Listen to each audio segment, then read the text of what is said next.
Humihikab at nag-iinat pa ang 9 na taong gulang na si Joanne habang palabas ito ng kwarto na bigla na lamang siyang matigilan nang matanawang isang batang lalaki na kumakain mag-isa sa hapagkainan nila.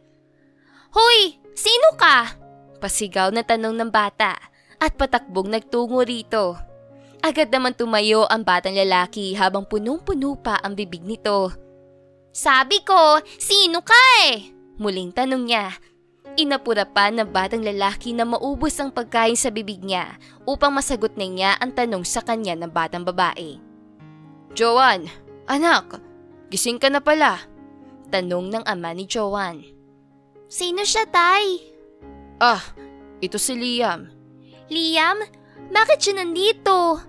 Nagtatakang tanong ni Joanne habang nagpapalit-palit ang tingin niya sa mga ito. Ano kasi anak dito na siya titira." "Po? Anong dito siya titira? Niloloko mo ba ako, tay?" Sigaw ni Joanne sa ama nito. "Hindi kita niloloko, anak. Dito na nga siya titira sa atin. Mula ngayon, tatawagin mo na siyang kuya." "Bakit ko naman po tatawagin kuya ang hindi ko naman totoong kapatid? Ayoko po. "Joanne, ano ba?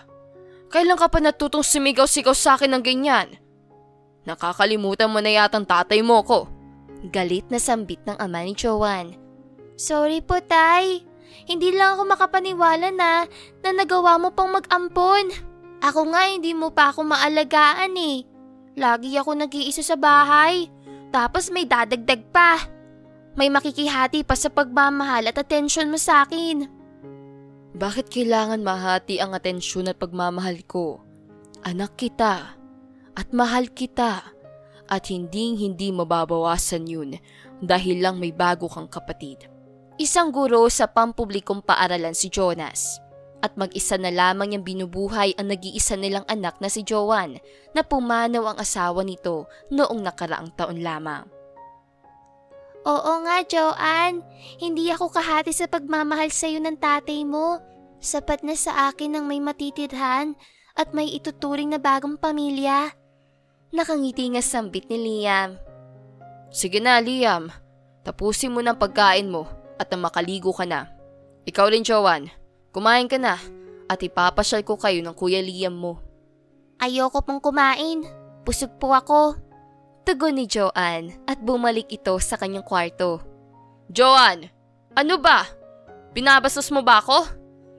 Tanong ni Jonas sa anak na sundan niya ito sa kwarto. "Hindi ko po kayang tawagin kuya ang batang yun, tay. Hindi naman natin siya kaano-ano eh. At mas lalong hindi natin siya kilala, tay. Ibalik mo na kasi siya kung saan mo siya kinuha." Tumabi naman si Jonas sa kanyang anak na nakaupo ngayon sa kama nito. "Anak." Sabay hawak niya sa balikat ng kanyang anak. "Wala na kasing babalik ang pamilya si Liam eh. Wala na siyang mga magulang. Ulilang lubos na siya. Tumakas siya mula sa bahay ampunan dahil lagi raw siyang binubuli ng mga kapwa niyang mga bata roon." "Po? Galing siyang bahay ampunan, tay?" "Oo, anak. Kaya sana mahalin mo siya at ituring mong tunay na kapatid. Naawa ko kay Liam dahil alam ko ang pakiramdam na maging ulilang lubos at walang nagmamahal. Dahil kagaya rin ako ni Liam na pinagpapasapasahan ng mga kamag-anak, inaalipusta at ginugutom." "Pero tay, naniniwala ka ba sa sinasabi niya? Paano kung hindi naman pala yung totoo? Baka naglayas lang yan sa kanila tapos hinahanap na pala siya ng parents niya. Tignan mo nga, tay. Mukha siyang anak mayaman. Hindi naman siya mukhang mahirap eh." "Bakit naman niya gagawin yun kung mayaman pala sila? Ramdam ko nagsasabi siya ng totoo, anak. Kaya sana naman, huwag mo na siyang pagdudahan pa." Ani ni Jonas sa anak at bahagya pang ginulo ang buhok nito. "Tay naman, ginulo mo pa ang buhok ko eh." "Ang haba-haba na ng buhok mo. Wala ka bang balak na paputulan yan?" "Wala po. Ayoko po. Alam mo ba, tay? May schoolmate po ako. May cancer po siya. Wala na po siyang buhok. Kawawa nga po eh. Ang bata pa niya para magkasakit. Kahapon nga po, nakita ko siya nakatingin sa akin tapos umiiyak siya. Siguro namimiss niya ang buhok niya. Sabi po ng teacher namin dati, ang buhok ang isa sa nagpapaganda sa mga kababaihan. Tama ang teacher mo, anak. Tugon ni Jonas sa anak. Halika na, kain na tayo. Sabay na tayong dalawa. Nga po pala, yung sinasabi mo kanina na mamamasyal tayo, totoo ba yun? Oo naman, anak. Totoo yun. Kaya naman, kumain na tayo para makaligo ka na. Nako, mukhang maasim na ang kilikili ng anak ko ah. Tatay naman eh. Hindi po ah. Mabango pa rin to, tay. Kahit amuyin mo pa po oh. Sabay taas ang kamay ni Joanne at idinikit yon sa ilong ng kanyang ama. Aba, oo nga no. Ang bango nga. Amoy paksiw na galunggong. Grabe si tatay. Bully talaga eh. Siyempre joke lang yun, anak. Kahit 1 linggo ka pang hindi maligo. Para sa akin, babango ka pa rin. Ay, si tatay. Ang galing mambola. Nang sabay nga silang mapalingon sa pinto ng kwarto dahil naroroon si Liam at nakatingin sa kanilang mag-ama. Liam, andyan ka pala? Tanong ni Jonas sa batang lalaki. Opo. Itatanong ko lang po sana kung... Sabay baling ng tingin ni Liam kay Joanne. Ano yun, Liam? Muling ang tanong ni Jonas. Kung mayroon po akong isusuot, maliligo na po sana ako eh.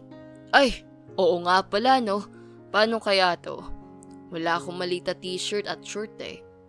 Okay lang po kahit malaking damit po. Total po, dito lang naman po ako sa bahay eh.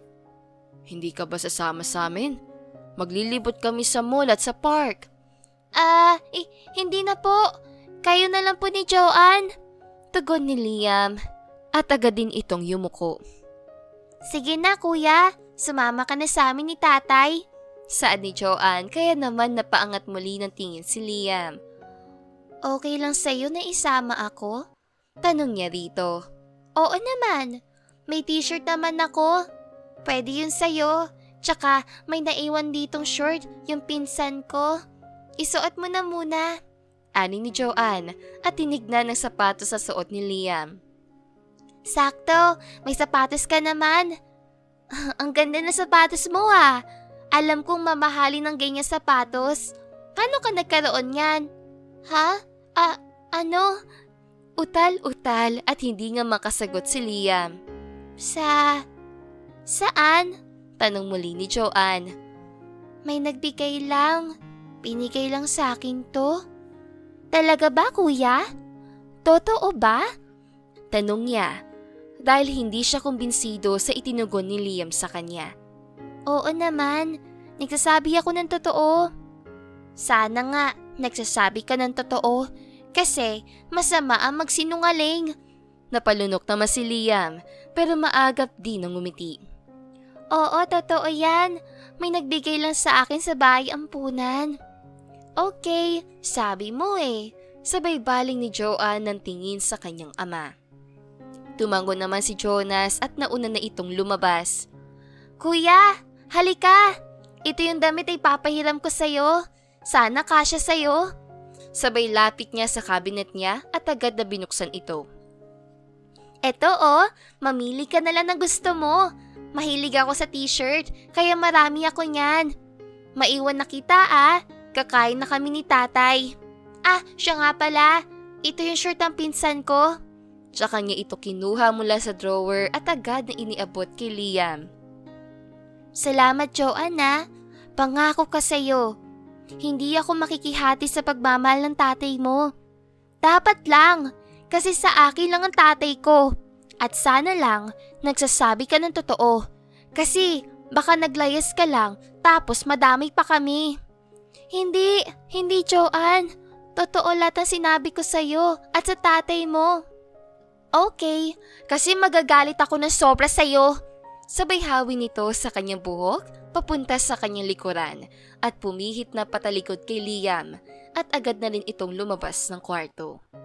Ilang linggo nang nanatili si Liam sa poder nila Jonas at Joanne At sa pananatili nga niya rito ay mas lalo niya minamahal ang itinuturing na bagong pamilya. "Kuya!" sigaw ni Joanne mula sa sala. Kaya naman agad niyang tinakbo ito. "Oh, Joanne! Anong nangyari?" Nag-aalalang tanong niya pagkalapit kay Joanne.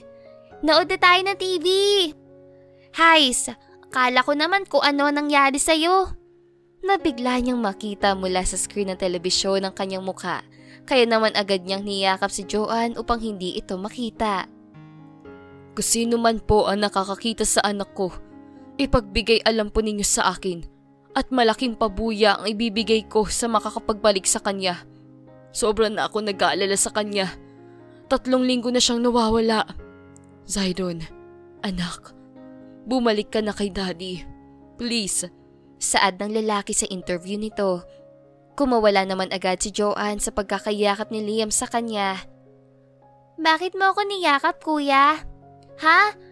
Ano kasi?" Hindi niya malaman ang itutugon sa tanong sa kanya ni Joanne. "Anong sabi sa balita? May hinahanap na anak at handang magbigay ng malaking pabuya sa makakapagbalik ng anak niya?" "Oh, oo." Utal na tagon ni Liam. "Naku, sayang. Baka kilala ko pa. Malaking pera yun kung nagkataon. Malamang hindi mo kilala yun. Patayin na natin ang TV. Kasi puro krimen na naman ang mapapanood natin dyan. O kaya, ilipat mo na lang sa teleserye. Huwag ka nang manood ng balita." "Pero kuya, gusto ko kasing pag-aralan ang mga ginagawa ng mga reporter, lalo na ang mga news anchor. Pangarap ko kasi maging kagaya nila.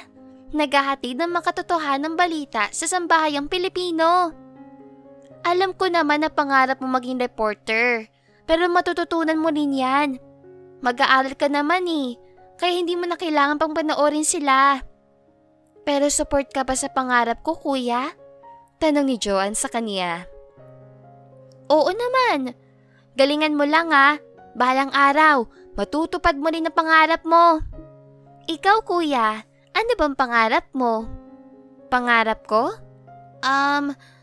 Ang pangarap ko lang ay ang payapa at masayang pamilya. Simple o payak na pamumuhay. Hindi yan na tinatanong ko, kuya. Pangarap. Anong pangarap mo paglaki mo? Sundalo ba? Pulis? Doktor? Piloto? Abogado?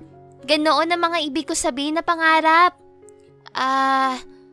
Parang wala tugon nito. Ano? Ibig mo bang sabihin, wala kang pangarap?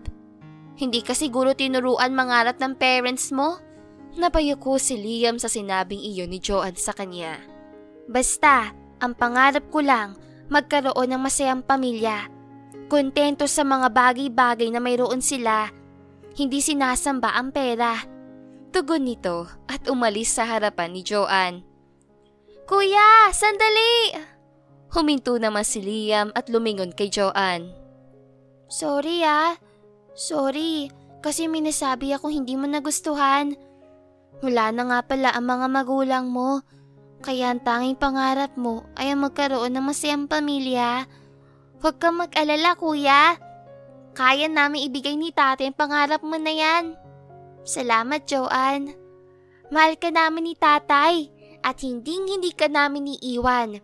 Kaya sana, ganoon ka rin Tuparin mo yung promise mo sa akin na walang iwanan." "Oo, Joanne. Pangako, hindi ko kayo iiwan ni tatay."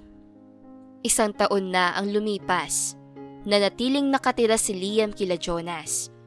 Inayos na rin ni Jonas ang birth certificate ni Liam at isinunod na ito sa kanyang apelido.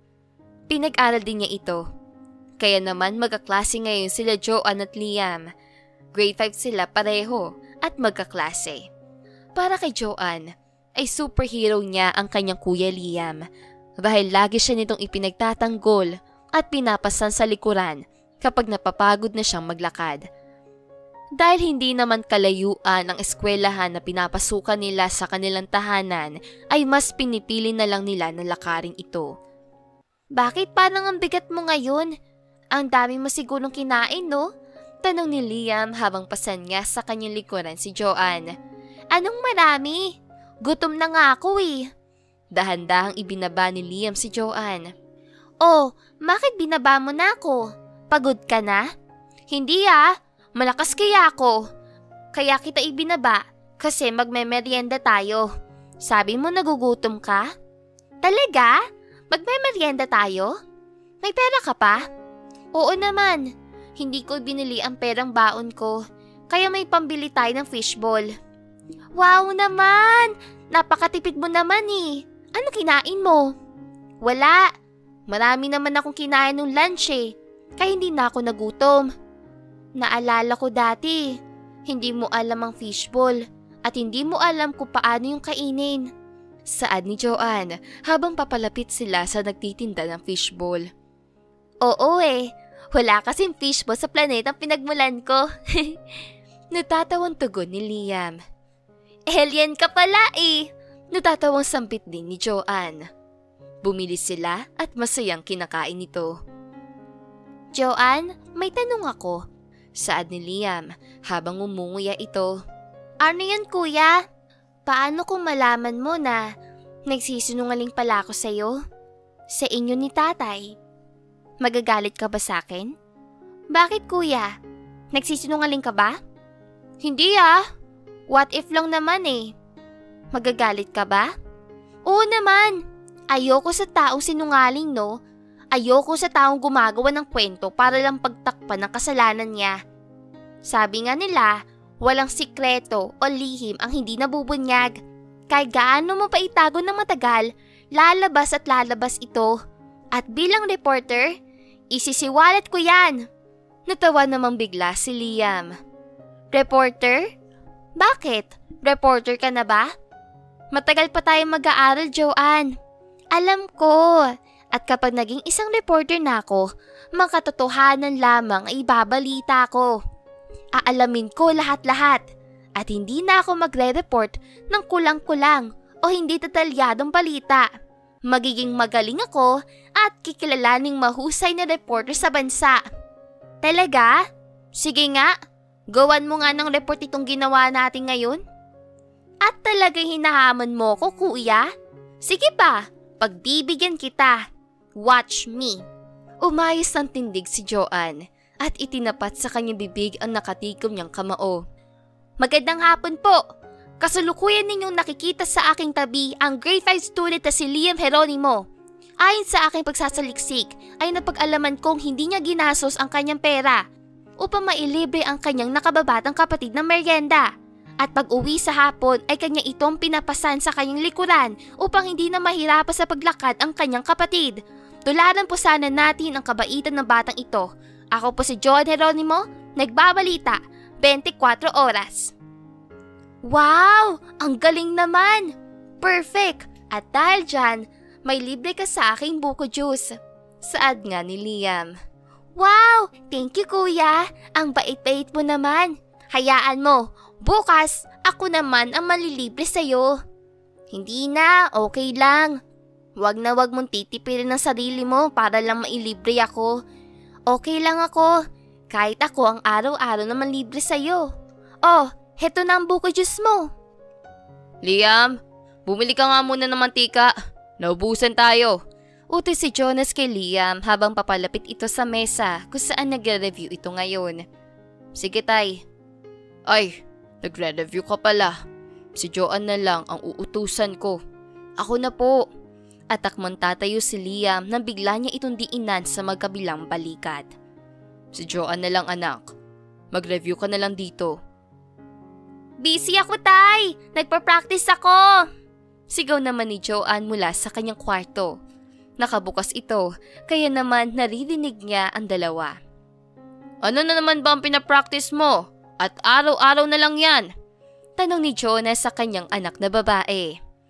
Naku tay, nagpa-practice na naman yan kung paano maging reporter. Ako na lang po ang bibili. Hay nako, ito talaga si Joanne. Kala ko naman nagpa-practice para sa school. Relax ka lang dyan, tay. Balang araw, pakikinabangan ko ito at magiging proud ka sa akin. Itaga mo man sa bato. Sira, bakit ko itataga sa bato? Paano kung mabungi? Natatawang tugon nito. Ganoon din si Liam. Kinuha ni Liam ang pera mula sa kamay ni Jonas at agad na itong lumabas upang magtungo sa tindahan. Ngunit hindi pa man siya nakakarating na tindahan ay nakita niyang may 3 lalaki na may mga hawak na papel na idinidikit ang mga ito sa mga pader at poste ng kuryente. Nanlaki ang mga mata niya nang mamukhaan ng mga ito. Kaya naman agad niyang tinakpan ang mukha niya sa pamamagitan ng kanyang mga palad at nakayukon tinungo ang tindahan. Mabilis siyang nakabili at na makalagpas ang 3 kalalakihan ay agad niyang tinignan ang mga idinikit nitong mga papel. Nanlaking nagmuli ang kanyang mga mata nang makita niya ang kanyang larawan. Missing, Zyron R. Benavides, 11 years old. Iyon nga ang nakalagay sa nakapaskil kasama ang kanyang litrato noong siya ay 10 taon pa lamang. Naku, patay! Hindi maaari ito! Hindi! Malalaman na nila ang totoo! No! Ayoko! Ayoko! Tsaka niya ipinagtatanggal isa-isa ang mga nakapaskil na iyon. Pero sobrang dami nito hanggang sa hanapin na nga siya ni Jonas. Mas lalo siyang kinabahan na matagpuan siya ng itinuturing niyang ama na may mga hawak siyang mga flyers. Agad niya itong itinago sa kanyang likuran at napalunok habang papalapit si Jonas sa kanya. Saan ka ba nanggaling, Liam? Pinabili lang kita ng mantika, pero kung saan-saan ka na naman nakarating. Sorry, Tay. Ano kasi ano yung tinatago mo sa likod mo? Wala, Tay. Wala po! At humigpit nga ang hawak niya sa mga papel na ito. Kung wala lang yan, bakit mo kailangang itago? Akin na yan. Patingin ako. Wag po! Wag! Sigaw nito nang hatakin nga ni Jonas ang mga papel na hawak niya. Wala na siyang nagawa pa dahil tuluyan na itong naagaw ni Jonas mula sa kanya. Yumuko na lamang siya habang hinihintay ang muling sasabihin ng kanyang itinuturing na ama. Ano to, Liam? Bakit nandito ka? Bakit sinasabi dito na missing ka? Ano to? Sumagot ka! Sigaw ni Jonas sa kanya. Hindi niya alam ang isasagot kay Jonas sa mga oras na ito. Nanatili siyang walang kibo habang nangingilid ang mga luha sa kanyang mga mata. Tumingin ka sa akin, Liam! Tumingin ka sa mga mata ko! At aminin mo sa akin ang totoo. Ikaw ba ang batang ito? Ikaw ba si Zyron Benavides? Sumagot ka! Opo. Tarantang tugon nga ni Liam at hindi pa rin ito magawang tignan si Jonas. Anak ng... Liam naman! Bakit ka nagsinungaling? Bakit mo sinabing tumakas ka sa bahay ampunan? Pero ang totoo may pamilya ka naman pala. At ito 1,000,000 pabuya para sa makakapagturo kung nasaan ka. Mainit sa mga mata ng tao ang pera, lalo na kung ganito kalaking halaga. Sa tingin mo makakapagtago ka ng matagal? Sigaw muli ni Jonas habang nag-aalala ito. Hinawakan niya sa magkabila ang balikat si Liam habang nakayuko pa rin ito. Bakit ka nagsinungaling? Mahinahong tanong nito. Kasi po, pagsisimula nito. Kasi po, Tay, ayokong pumunta ng Switzerland para doon mag-aral. Pinapadala ako roon ni Daddy. Pero ayoko po talaga roon. Ayoko po. Pakiusap, Tay. Huwag mo na ako ibalik sa kanila. Sabay yakap na nga niya kay Jonas. Naiiyak na rin si Jonas habang nakayakap sa kanya si Liam na Zyron pala ang totoong pangalan. Inalis naman agad ni Jonas ang mga braso at kamay ni Zyron na nakapalupot sa kanyang katawan. Dadalhin ka lang ng Switzerland. Naglayas ka na. Bakit naman ayaw mo dun? Ang ganda sa lugar na yun at hindi lahat kayang makapunta o makapag-aral doon. Tapos ikaw, naglayas ka dahil ayaw mong idala ka doon. Iniwan po kami ni Mommy at sumama sa ibang lalaki. Niiwan ako sa poder ni Daddy. Kung sino-sino mga babae ang dinadala niya sa bahay bilang kapalit daw ni Mommy. Binibili niya ang mga ito para raw may magpaligaya sa kanya at hindi niya gaanong maramdaman ang sakit. Dahil sa pag-iiwan ni Mommy sa amin, Araw-araw, iba't ibang babae ang dinadala niya sa kwarto dahil marami siyang pera. Kahit gumasto siya ng limpak-limpak na salapi ay ayos lang sa kanya. Ayoko po ng ganoong buhay, tatay. Kayo po, mas ginusto ko na lang na umalis ng bahay. Hindi ko po ginusto magsinungaling sa inyo ni Joanne.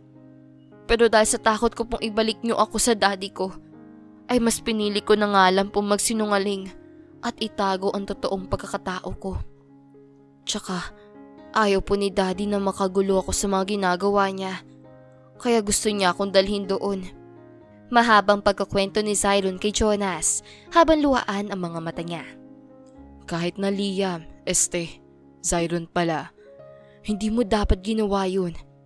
Alam mo bang nakakabaliw kapag nawawala o nawala ang anak namin? Kung yung mga aso nga o pusa kapag nawawala hinahanap Yung tao pa kaya? Alam kong sobra nang nag-aalala sa'yo ang daddy mo. Umuwi ka na. Pauwiin mo po ko sa amin, tay. Ayoko po. Dito na lang po ko sa inyo ni Joanne. Mas masaya po ako dito. Simple ang buhay pero masaya at nagmamahalan tayo. Ayoko na po sa dati kong buhay na nabibili nga ang lahat pero hindi naman payapa at hindi naman masaya. Kung ako rin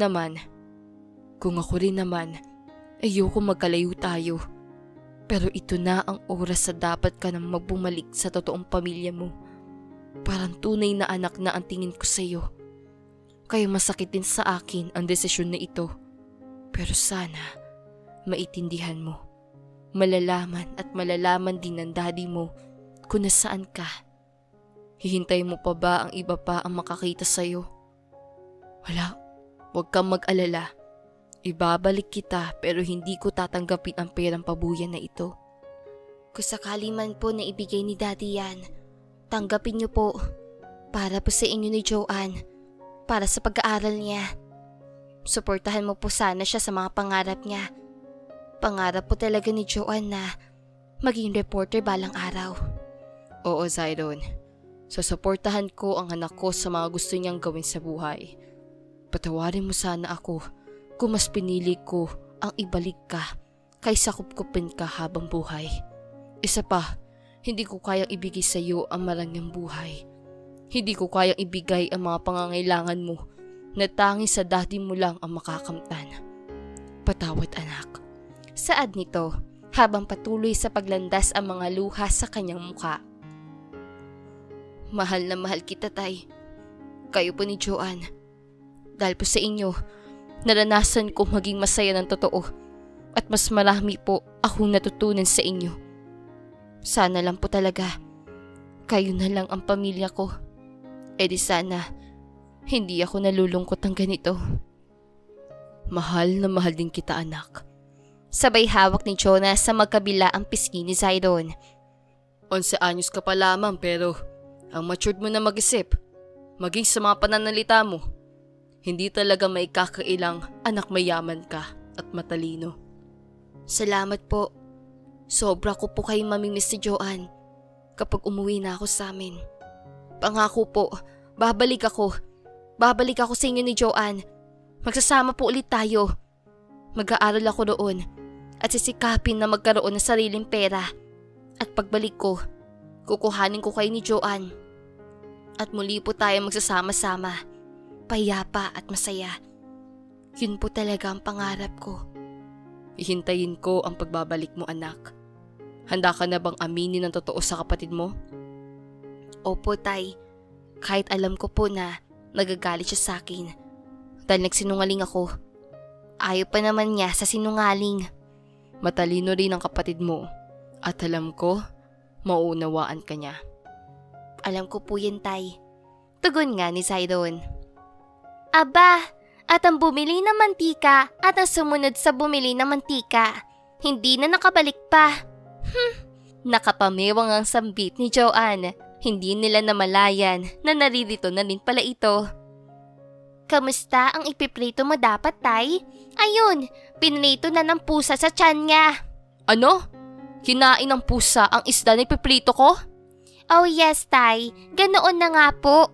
Tugon nito habang nakataas pa ang kanyang kilay.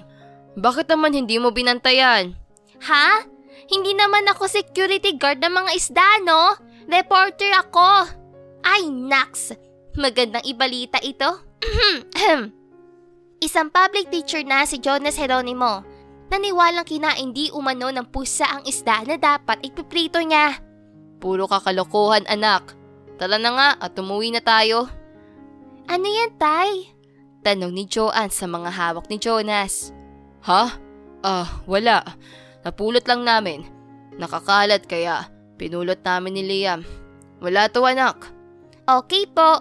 Sabi mo eh. Kala ko, teacher lang ang tatay ko. Mangangalakal din pala. Sabay tawa ng malakas si Joanne habang pabalik na sila sa kanilang bahay. Habang nagpiprito ng isda si Jonas ay nag-iipon naman ng lakas ng loob si Cyrone upang ipagtapat kay Joanne ang katotohanan. Nagpakawala muna ng malalim na buntong hininga si Cyrone bago lumapit kay Joanne na abala ngayon sa paggagawa ng assignment. Grabe kuya, ang lalim naman nun. Ang alin? Yung buntong hininga mo. Tugon nga ni Joanne at muling ibinaling ang tingin sa notebook nito. Narinig mo pala yun? Tanong ni Cyrone. Oo naman. May gusto ko ba sabihin sa akin, kuya? Sabay baling muli ng tingin si Joanne sa kanya. Natigilan si Cyrone sa tanong na iyon ni Joanne. Sabihin? Wala naman. Talaga ba? Bakit parang balisa ka mula nung bumalik tayo dito sa bahay? May nangyari ba? Humila ng silya si Cyrone at itinabi iyon kay Joanne. May gusto sana akong aminin sa'yo.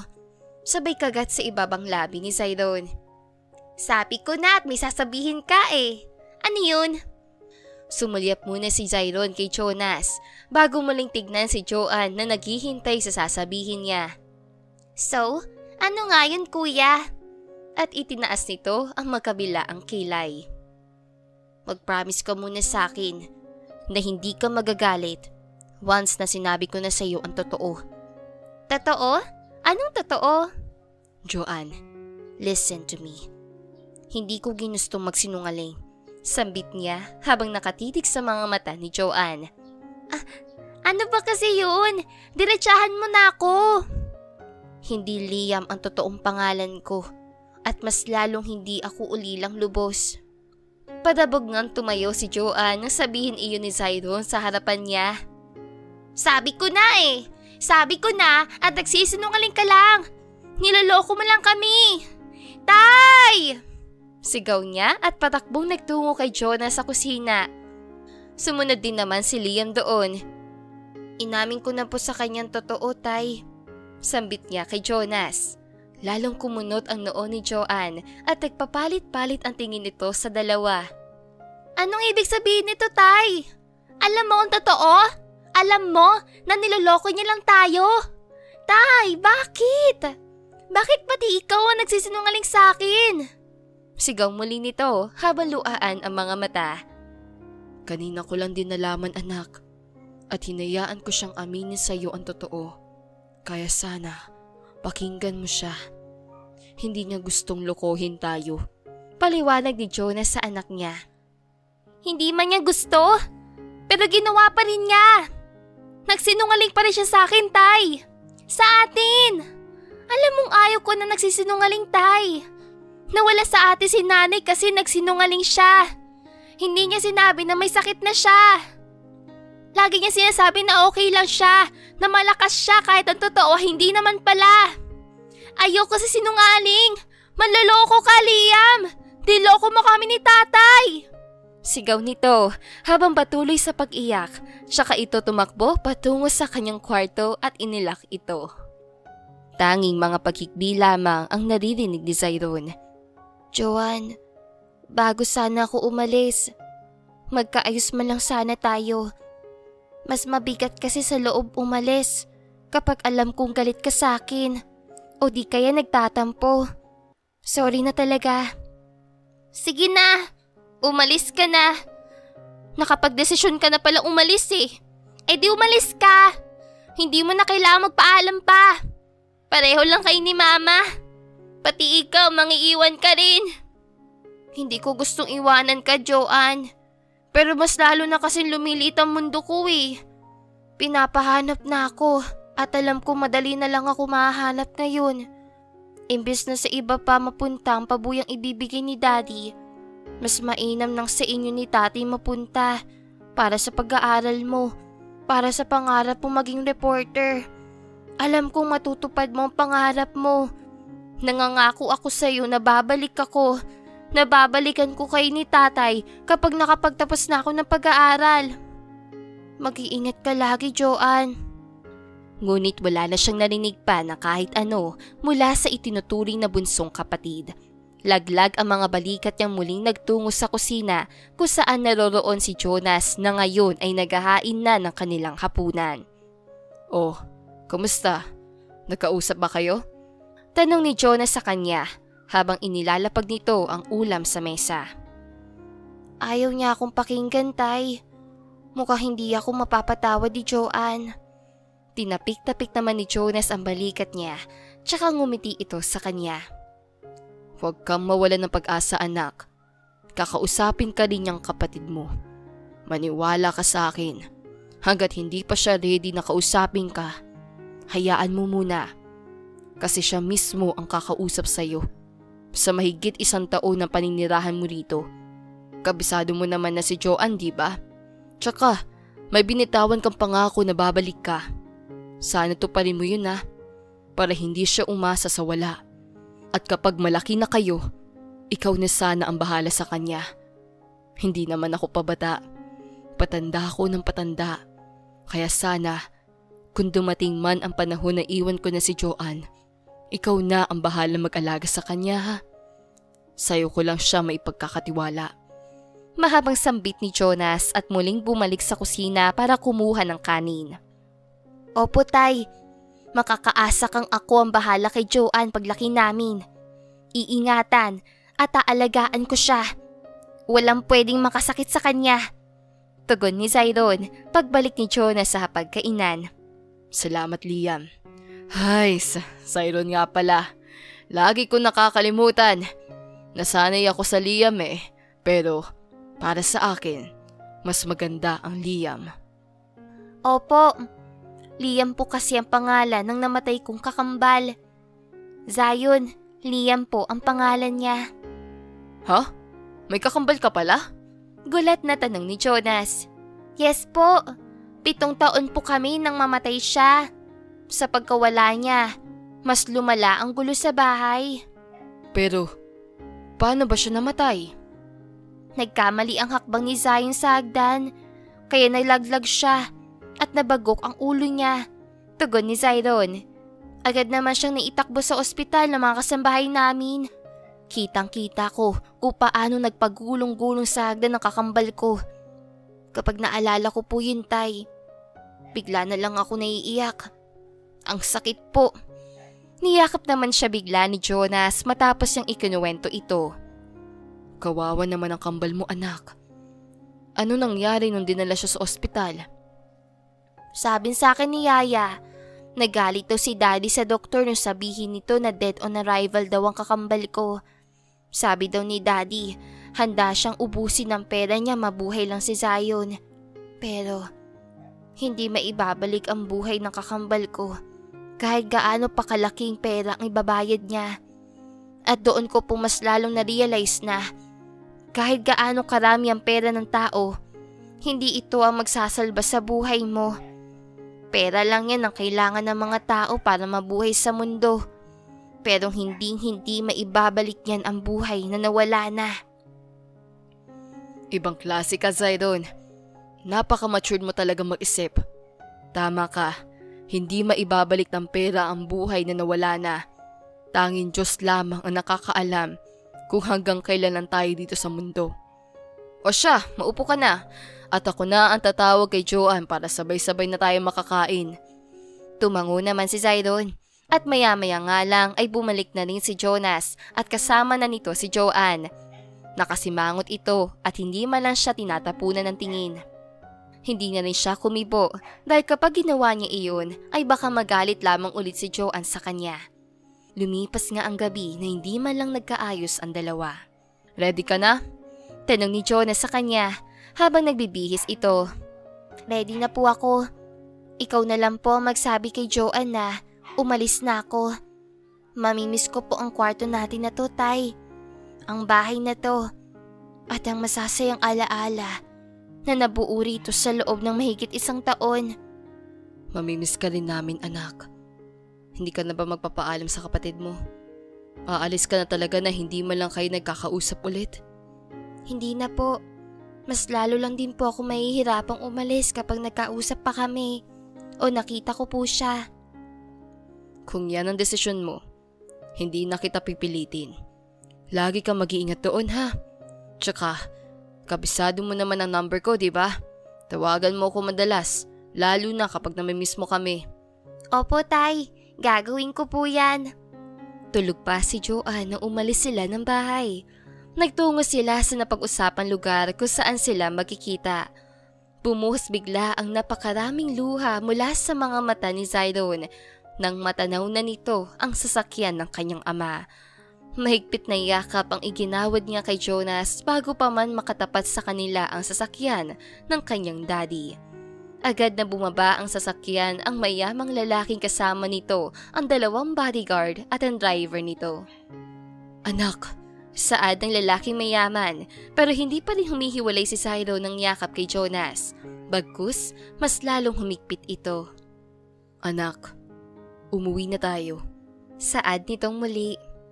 Tay, uwi na pala tayo sa atin. Baka gising na si Joanne at hinahanap na tayo. Agad namang kumawala si Jonas mula sa mahigpit na pagkakayakap ni Zyron at hinawakan ang magkabilaang pisngi nito. Maging siya nga ay luhaan na rin ang mga mata. Hindi ka na pwede bumalik sa atin. Kasi babalik ka na sa totoo mong magulang, sa totoong bahay at buhay mo. Paalam, anak. Sabay pahid nito ng luha. Inalis naman ni Zyron ang mga kamay ni Jonas mula sa kanyang muka at hinarap nito ang daddy niya. Dala mo po ba ang pera? Dala mo ba ang 1 milyong pabuya? Oo, Zyron. Dala ko. Pakikuha sa kotse. Utos ito sa isa niyang bodyguard. Agad naman itong sumunod at kinuha ang briefcase na naglalaman ng limpak-timpak na salapi. Heto, Mr. Geronimo. Tanggapin mo ang pera na to bilang pasasalamat namin sa iyo sa pagkupkop at pag-aalaga sa anak ko na mahigit 1 taon. Hindi ko po matatanggap yun, sir. Bukal po sa loob ko ang pagtulong at pagkupkop ko sa anak mo na walang hinihintay na kapalit. Ikaw lang ang kilala kong tumanggi sa ganitong kalaking halaga, Mr. Geronimo. Dahil hindi po lahat ay matutumbasan ng pera. Tugon muli ni Jonas. Sige na, Tay. Tanggapin mo na. Para na rin kay Joanne. Nagagamit niyo ang pera na yan para sa pag-aaral niya. Para sa pagtupad niya ng mga pangarap. Kaya naman, ako na po ang nakikiusap sa'yo. Tanggapin mo na po ito. At wag isipin na isa itong pabuya, kundi pasasalamat at tulong mula sa amin ni Daddy. Kung iyan na magpapagaan ng loob mo, anak. Sige, tatanggapin ko para kay Joanne at sa pangarap niya. Salamat, Tay. At muling niyakap ni Zyron ang itinuturing na ama. Pagkatanggap ni Jonas ng pera mula sa bodyguard ni Mr. Benavides ay agad namang sumakay ng sasakyan si Zyron. Hindi na nga napigilan ni Jonas ang mapahagulhol ng iyak at napaluhod pa ito. Sobrang sakit para sa kanya na mawawala na sa piling nila ang batang inalagaan at minahal niya ng mahigit 1 taon. Ibinaba ni Zyron ang bintana ng kotse kung saan ito nakaupo at nakangiting kumaway kay Jonas, habang luhaan din ang mga ito. Paalam, Tay! Mahal na mahal ko kayo ni Joanne! Sigaw nito at mabilis na ring nawala sa paningin ni Jonas. Yakap-yakap ni Jonas ang briefcase na kanina lang ay si Zyron ang kayakap niya. Tay! Nasaan si Kuya Liam? Tanong ni Joanne nang makita nitong papasok ng bahay si Jonas. Bumaba pa ang tingin niya sa dalang briefcase ng kanyang ama. Sumagot ka, Tay! Umalis na ba si Kuya Liam? Si Kuya Zyron? Iniwan na ba talaga niya tayo? At nagumpisa na ngang mangilit ang mga luha niya. Oo, anak. Umuwi na sa kanila si Zyron. iniwan na tayo ng kuya mo. Nagsisisi ako, Tay. Hindi ko man lang siya kinausap. Ang sama ko pong kapatid. Hindi ko man lang pinakinggan ng mga paliwanag niya. Agad namang niyapos si Jonas ang kanyang anak at sabay pa silang humagulhol ng iyak. Hindi bale anak. Tatawag naman ng madalas sa ate si Zyron eh. Tsaka nangako siya na babalik siya. Masasanay din tayo ulit na tayo lang talaga ang magkasama. Miss na miss ko na po agad siya, Tay. Ako rin anak. Pero wala tayong magagawa kundi tanggapin na hindi na natin siya kasama ngayon. Lumipas sa mga araw, linggo at buwan na wala malang paramdam si Zyron. Hindi ito tumatawag o nagte-text man lang. Araw-araw na naghihintay ang mag-ama sa tawag nito pero walang Zyron ang nakaalala sa kanila. Kaya naman, hindi na umasa pang muli si Joanne na maalala sila ni Zyron. Kinumbinsi na lamang niya ang sarili niya na hindi na babalik pang muli ang itinuring niyang kuya. Itinuon na lamang niya ang buong atensyon niya sa pag-aaral at pinilit na maging masaya kahit kulang na silang muli. Makalipas ang 13 taon, matamlay na umuwi si Joanne at bagsak nga ang mga balikat ito na nagtungo sa refrigerator upang kumuha ng maiinom na tubig. Oh, hindi ka na naman ba natanggap? Tanong ni Jonas na kalalabas lamang na CR. As usual, Tay. Wala na naman. Bakit ganun? Bakit hindi nila ako tinatanggap? Alam ko sa sarili ko na magaling naman ako Alam ko yan anak. Basta, laban lang. Kaya mo yan. Magiging reporter ka rin at itataob mo ang mga dating reporter at news anchor. Maaaring hindi mo pa panahon. Maghintay lang tayo. Pero naiinip na po ako. Magdadalawang taon na ako nakagraduate pero heto pa rin ako. Wala pa rin napapatunayan sa sarili. Talunan pa rin ako. Nakakapagod mangarap kapag ganito, Tay. Ngayon ka pa ba panghihinaan ng loob? Kayang-kaya mo yan. Huwag kang huminto mangarap dahil lang nireject ka ng ibang tao. Patunayan mo na kaya mo. Ang may pangarap, hindi sumusuko hanggang sa makamit ito. Tama ka dyan, Tay. Laban lang ng laban. That's my daughter. Your beautiful, smart, and talented daughter. Maarting sambit ito at sumili pa sa bintana. Tay, nasa tapat na naman siya ng bahay, oh. Sino? Yung sinasabi ko sa'yo na laging humihinto sa harap ng gate, tapos bigla ding umaalis. Naku, Tay, baka tinitignan tayo nun, oh. Natatakot na po ako. Baka naman nagkataon lang na nahinto. Hindi ko naman nakikita na may humihintong sasakyan dyan sa tapat eh. Meron talaga, Tay. Noong nakaraan, puting kotse. Tapos sunod, kulay pula. Yung natatanggal pa yung bubong. Ewan ko kung anong sasakyan yun. Basta, alam ko lang, mamahaling sasakyan yun. Tapos ngayon, kulay itim. Sino kaya mga yun? Wala lang yun. Tabing kalsada tayo. Malamang, maraming sasakyan na nagdadaan. Napanguso na lang si Joanne at muling uminom ng tubig. Pahinga na po ako ha. Napagod po ako sa interview. Sige anak. Kinabukasan, paglabas si Joanne ng bahay ay may nakahintong magarang sasakyan. Natatakot at kinakabahan man ay pilit niyang nilakasan ang kanyang loob at kinatok ng kinatok ang bintana ng kotse na nasa harapan ng bahay nila. Hoy! Lumabas ka dyan! Sino ka ba? At lagi kang pumupunta dito? Labas! Sigaw niya habang patuloy pa rin sa paghampas sa bintana ng sasakyan sa pamamagitan ng kanyang palad. Sinipa nga rin niya ang gulong nito. Hindi niya makita ang tao mula sa loob dahil tinted ang sasakyan nito. Ganon. Hindi ka lalabas? Sandali lang. Sandali lang talaga. Hahanap ako ng bato para basagin yung napakagandang sasakyan mo. Nangakma nga siyang pupulot ng bato ay bumukas na ito, kaya naman agad siyang napalingon. Tinignan niya ang kabuuan nito mula paa hanggang ulo at labis ang pagkamangha niya nang mamasdan nito ang napakagwapong mukha ng binata. Sino ka? Utal niyang tanong dito. Long time no see. Kumusta ka na, my little sister?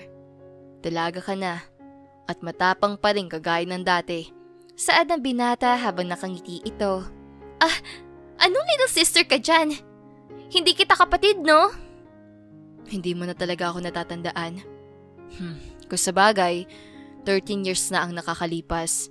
Sino nga ba ang makakaalala sa akin? Kuya Zyron? Ikaw ba yan? Gulat na tanong nito. Ngumiti naman muli ang lalaking kaharap niya at bahagya itong yumuko upang magpantay ang mga mukha nilang dalawa. Ako nga. Kumusta, Joanne? Bahagya niyang inilayo ni Joanne ang kanyang mukha sa lalaking ito dahil naiilang siya. At tila ba nagsara ang bibig niya dahil hindi siya makapagsalita. Oh, kanina lang ang tapang mo ah. Ba't ngayon parang nawala ang jowa ng matapang? Nagulat kasi ako. Buti alam mo pang pumunta dito. Ang tagal na nun ah. Tanong ni Joanne. Bakit ko naman makakalimutan ang naging pangalawang tahanan ko? Ang pangalawang pamilya ko. Pero wala kang paramdam. Hindi ka man lang tumawag o kahit nag-text man lang. Ang daya mo! Dinala agad ako sa Switzerland at doon nag-aral. Habang nandoon ako, kayo ni tatay ang laman ng isip ko. Hindi man ako tumawag. Hindi ko naman kayo nakalimutan.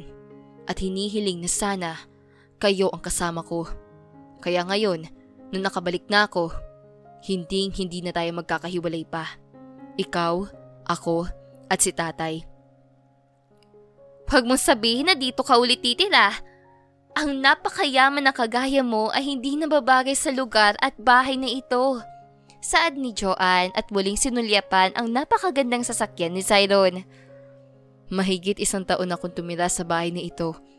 Bakit mo naman nasabing hindi ako nababagi dito? Noon yon. Mga bata pa tayo. Iba na ngayon. Walang nagbago sa akin, Joanne. Wala na si Daddy. At para sa akin, ay kayo na lang ang pamilya ko. Aanhin ko ang napakaraming sasakyan, pera at bahay kung wala naman akong pamilya. Kayo na lang ang meron ako, Joanne. Doon na tayo titira sa bago nating bahay. Isasama mo kami sa'yo? Pero bakit? Dahil gusto kong magkasama tayo. At ngayong malaki na tayo, may gusto kong aminin sa'yo. Aamin na naman? Sinalat ni Zyron ang ilong niya at muling inilapit ang mukha nito sa kanya.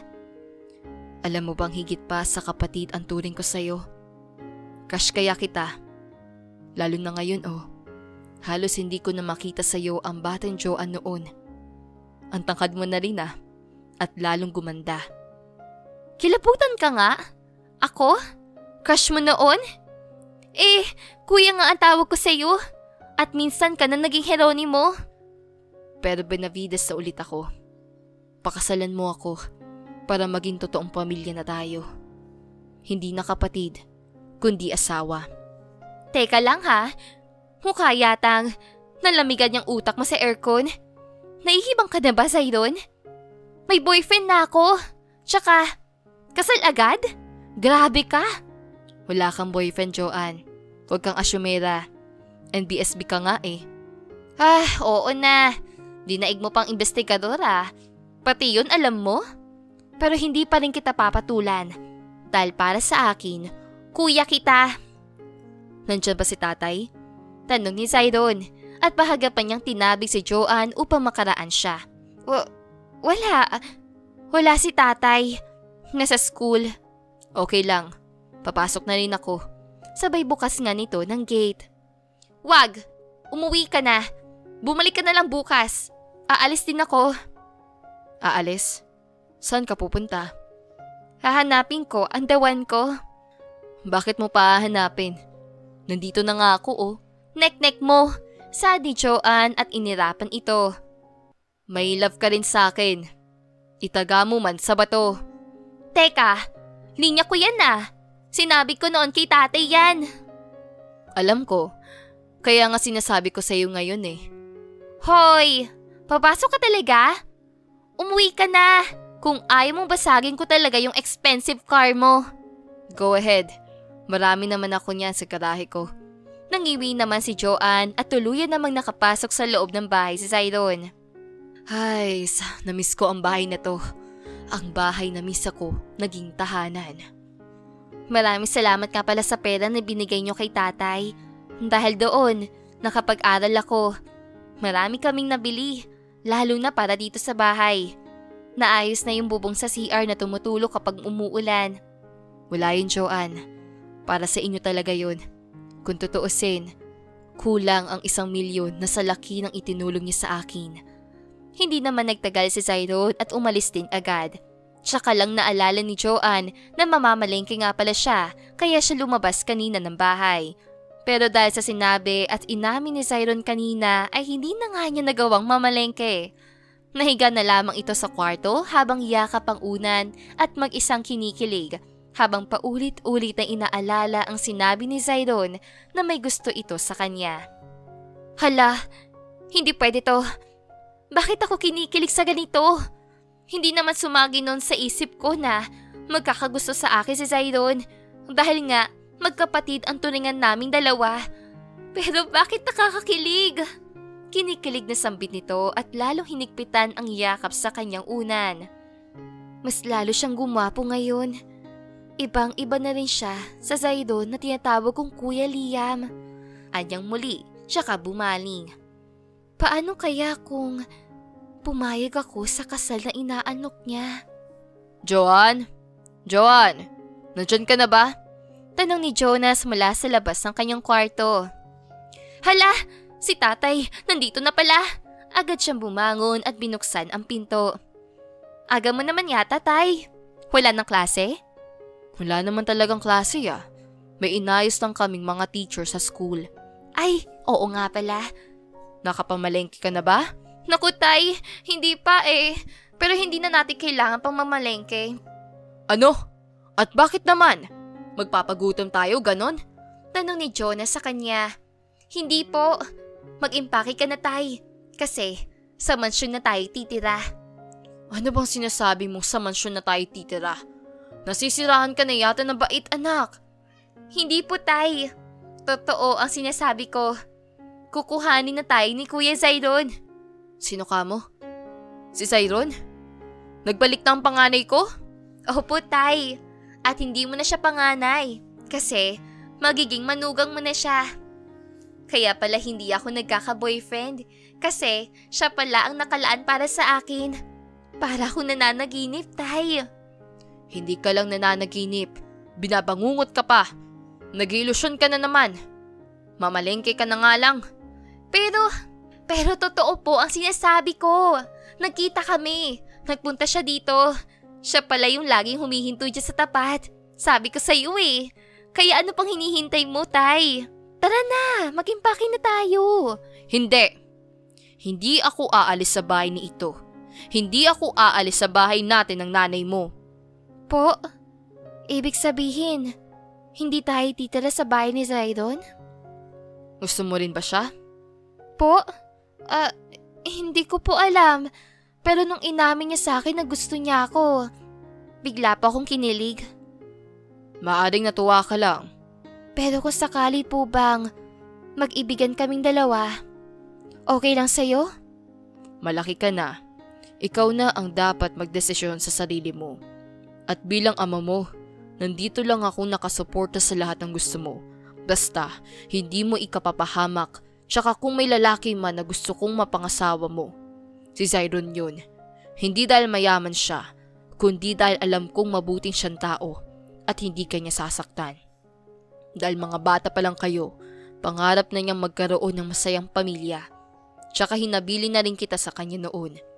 Bigla namang yumapos si Joanne sa kanyang ama at paulit-ulit na hinalikan ito sa pisngi. Thank you, tay. And I love you. Mahal na mahal mo talaga ako. Salamat. Kasi lagi ka nandyan para sa akin. Maaga man nawala si nanay. Nandyan ka naman. Naging ina at ama sa akin.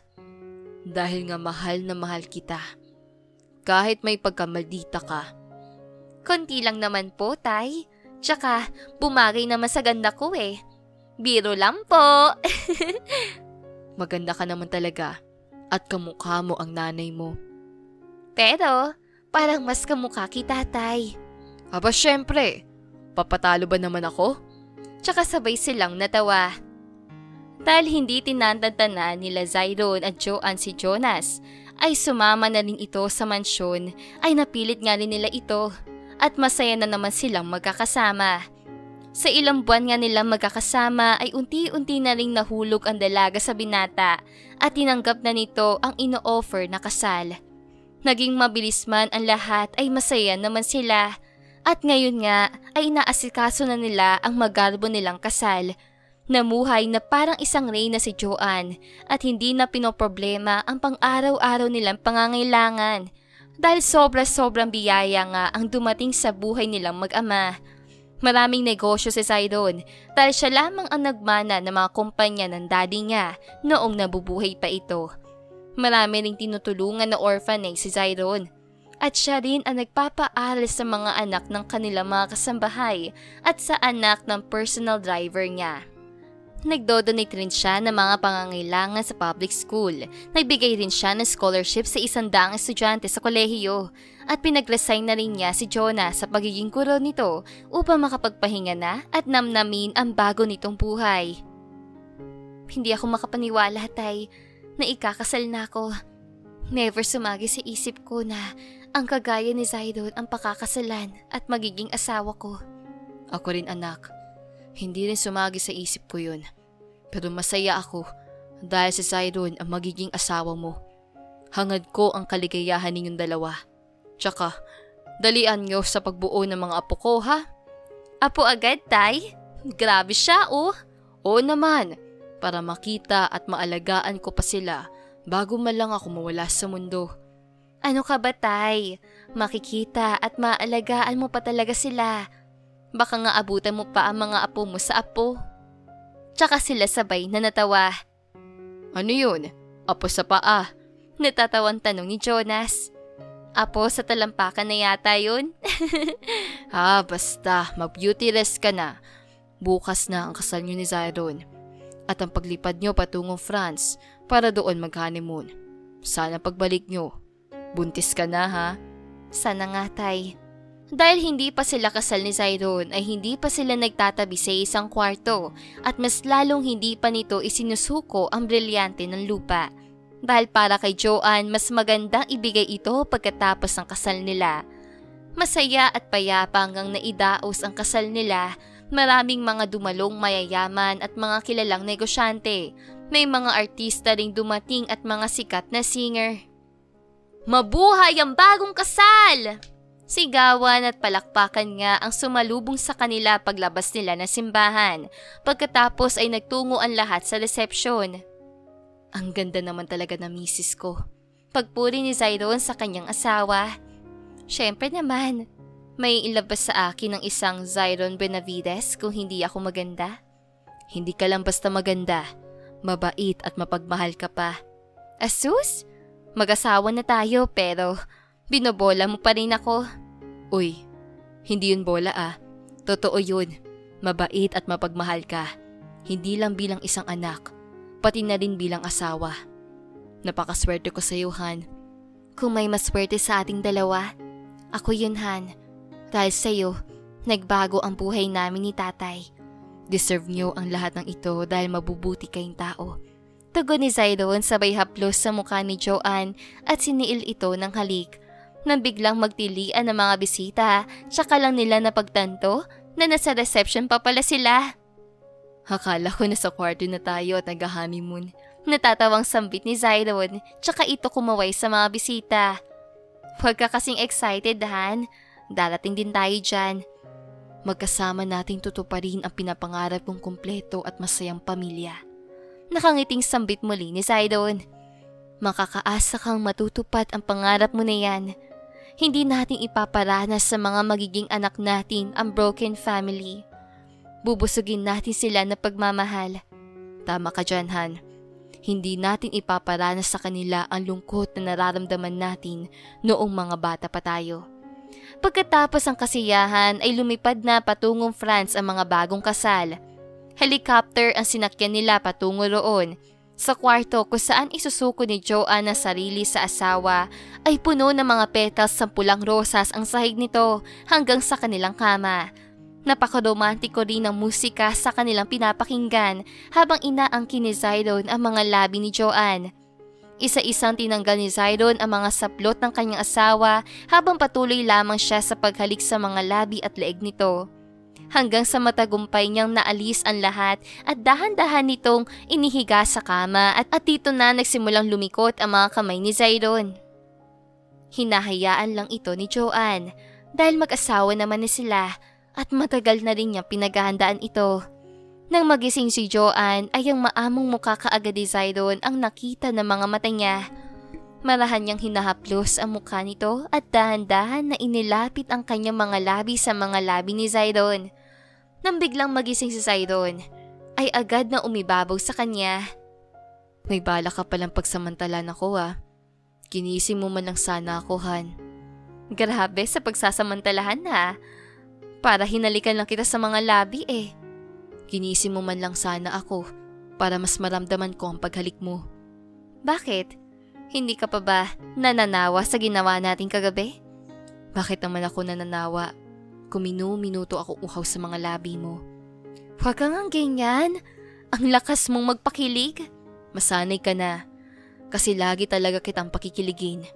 Hindi lang sa salita, pati na rin sa gawa. At muli nga nilang pinagsaluhan ng isa't isa. Isang linggo rin sila sa France bago bumalik ng Pilipinas. Habang abala naman sa mga negosyo si Zyron, ay wala namang ginawa si Joanne kundi ang mag-apply bilang reporter. At sa wakas, ay natanggap na rin siya at ngayon ay isa na siyang trainee. Nakasuporta naman si Zyron sa kanya. Kahit kayang-kaya naman niyang ibigay ang lahat ng kailangan at gusto ni Joanne ay hinahayaan pa rin niya itong tuparin ang pangarap ng asawa. Hindi madali ang buhay ng isang trainee. Kailangan nilang may makalap na kaso mula sa mga pulis sa presinto upang may mai-report sila. Puyat, gutom at pagod ang mga nararanasan niya bilang isang trainee. Ano, Mrs. Benavides? Kaya mo pa ba? Yes, Captain. Kayang-kaya. Masiglang tugon niya mula sa kabilang linya. So ano? May balita na ba? Wala pa po. Pero alam ko na magkakaroon din. Hindi ko inaalis ang paningin at pandidig ko sa mga pulis dito. Bakit kasi kailangan mo pa magpakahirap? Isang bilyonaryo ang asawa mo. Alam ko yun, Captain. Pero pangarap namin ito ng nanay ko. Kaya tutuparin ko ang hindi na niya naituloy ang sasabihin dahil naduduwal siya matapos maamoy ang kinakain ng kapwa niya trainee. Agad siyang tumakbo patungo sa restroom at doon sumuka na sumuka. Pawis na pawis siya matapos niyang sumuka at minagmasdan ang muka sa salamin. Grabing pagkain yun. Bakit parang ang baho? Hindi kaya niya alam na panis na kinakain niya? Grabe talaga. Laglag ang mga balikat niyang lumabas ng restroom at naroon ang isa sa mga trainee din. Anong nangyari sa'yo? Parang namumutla ka. Ako? Namumutla?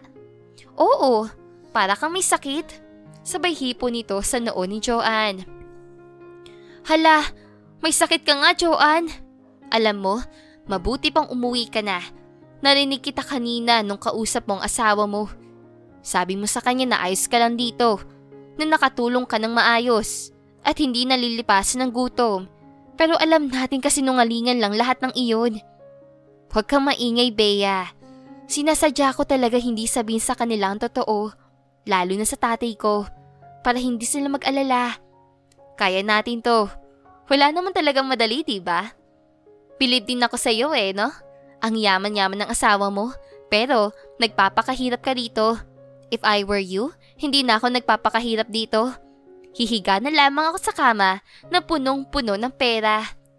Hindi ko pa naabot ang pangarap ko, kaya hindi ako susuko kahit mahirap.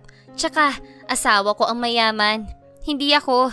Paano kung bigla kaming naghiwalay? Saan ako pupulutin? Sa kangkungan. Masarap pa rin ang may sarili kang pera at natupad ang pangarap mo. Sobrang gaan nun sa pakiramdam. Tsaka hindi ko lang ito basta pangarap, Bea. Pangarap namin ito na nanay ko at tutuparin ko ito kahit mahirap. Sobra mo na talaga ako pinapahanga, Joanne. I'm so proud of you. Proud din ako sa iyo, sa ating lahat na trainees. pero bigla na lamang siya nahilo. Kaya naman, napakapit siya sa balikat ni Bea. "Joanne?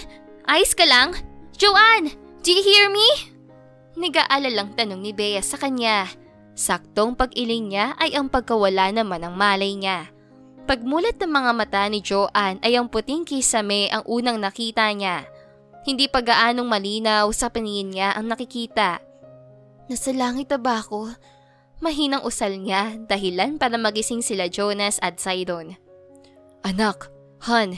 Sabay nilang sambit at lumapit sa nakahigang si Joanne. "Nasaan ako?"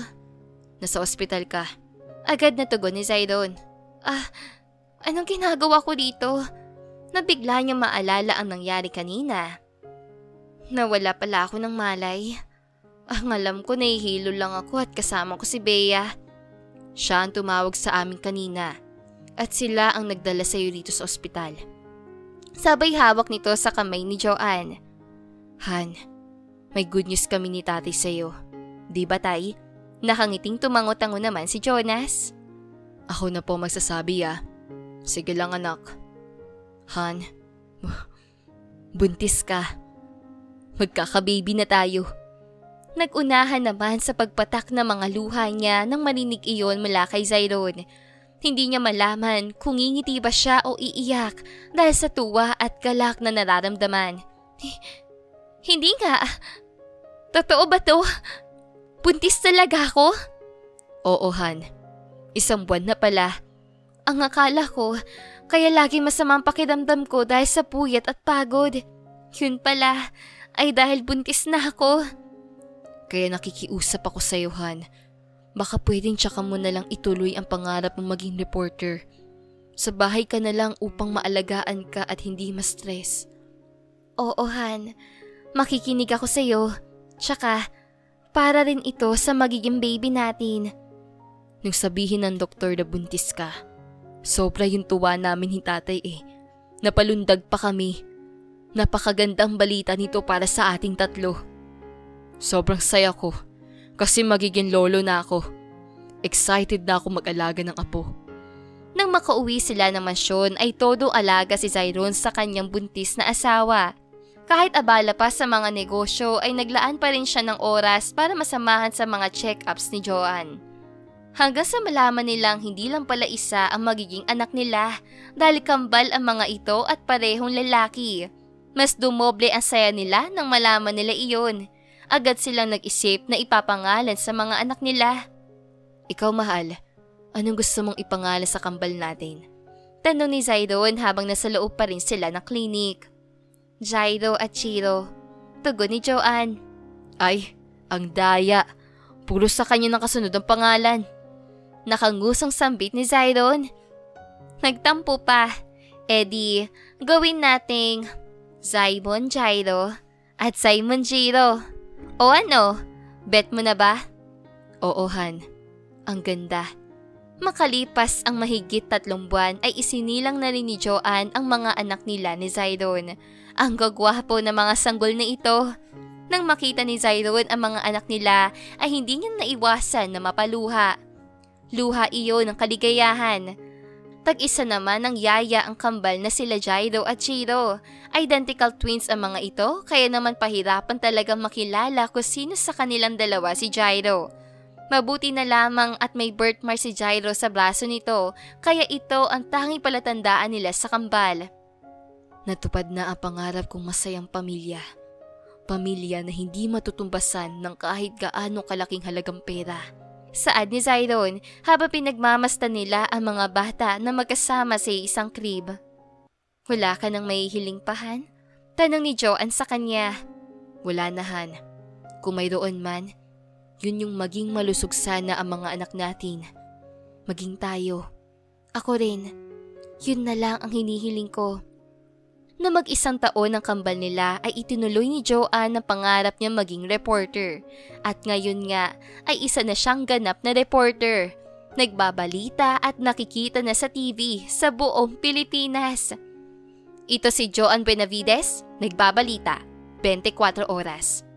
"Grabe, anak, parang isang magandang panaginip. Natupad mo na ang pangarap mo." Saad ni Jonas habang pinapanood nila sa TV si Joanne. Nakikita ka na sa TV. Sabi ko sa'yo tay itaga mo man sa bato.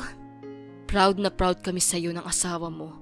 At paglaki ng mga anak niyo, sasabihin din nila na sobrang proud sila sa'yo. Excited na akong lumaki sila at malaman kung ano ba ang mga pangarap nila. Darating din ang panahon na yan, anak. Huwag nating madaliin ang paglaki nila. Kung sabagay, tama ka dyan tay. Tuturuan ko silang mangarap at hindi lang basta mangarap. Kailangan nilang tuparin ito at maging handa anuman ang hirap na masagupa habang inaabot nila ang kanilang mga pangarap.